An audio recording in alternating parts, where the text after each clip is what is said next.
So guys, good morning guys, good morning. Update ko kayo guys sa area guys. Ito yung area guys, o yan. Yan. Ito yung ano natin guys, ito yung ipapagawa natin guys, o ito. Yan. Yan guys, o. Ito yung ipapagawa natin guys, no? Area ito. Yan guys, dito tayo naka-intro guys, no? Galing tayo sa ano, Cardona, dumiretso tayo dito guys, dinalaw natin yung bahay kasi nga tinignan namin kung may tulo.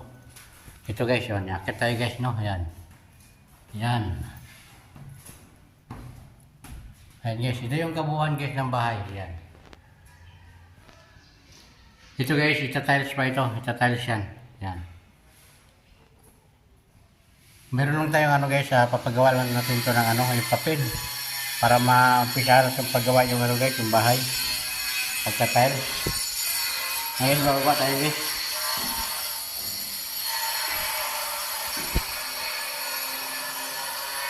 Yan.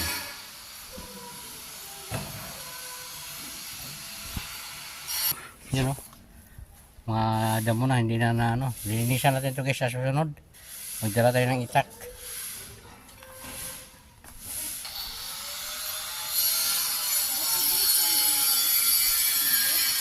Ha?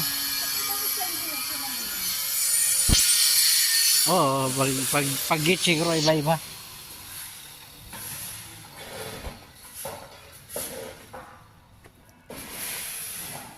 Guys, may gumagawa na dito guys, no? Yung sa amin guys, wala pa yan, no? Yan. Yan.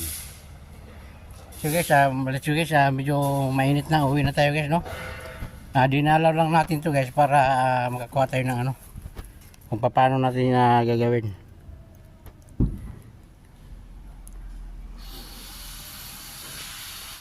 Let's go guys, uwi na tayo guys. Ito may nakatira nandito, oh. Kaya nga, paderang ginawa nila. Sa kanila hindi. Ano? Oo, iba't ibang style din ay.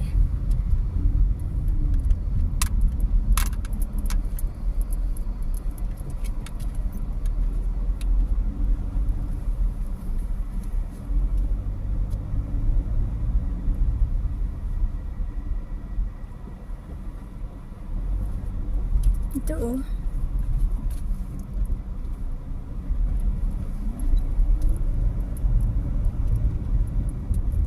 Area Monte Homes.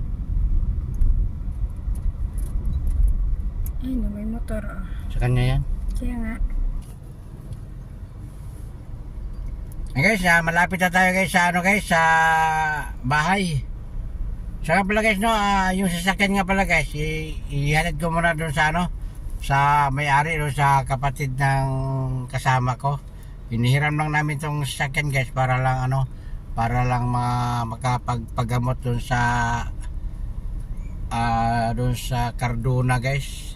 Awa naman ng Diyos guys, no, unang hilot guys, napakaganda. Ngayon pangalawa guys, napakaganda rin guys. Last ng ano guys, abangan nyo guys sa linggo. Last na hilot na po yan guys para sa kanya. Pero excuse me, may maintenance guys na gamot. Ay hindi maintenance, tama nga guys, may maintenance siya na hilot every isang ano, 1 month, isang beses lang po guys magpahilot. Kaya ang tawag nun guys ay ano, para maintenance siya na hihilutin tuwing isang buwan para lalo talagang gumaling siya. Kaya kailangan i-maintenance siya ng hilot sa loob ng isang buwan. Isang beses lang naman guys nung ano, isang beses lang naman yung hilot niya sa loob ng isang buwan. Kaya guys, yun nga guys, no, yung kung gusto nyo guys na magpahilot dun sa Cardona na yun guys, mula guys sa Binangunan, baybayin nyo yan guys, yung kalsada na yan guys, hanggat makikita nyo yung ano, yung Andrian Store. Yung Andrian Store na yan guys, yung katabi na yan, yan po yung ano, yan po yung yan po yung manghihilot guys. Kaya hindi po kayo mahirapan na maghanap dahil napakadali po hanapin yung bahay nila. Dahil kilalang kilala po yan doon guys sa manghihilot ng Cardona.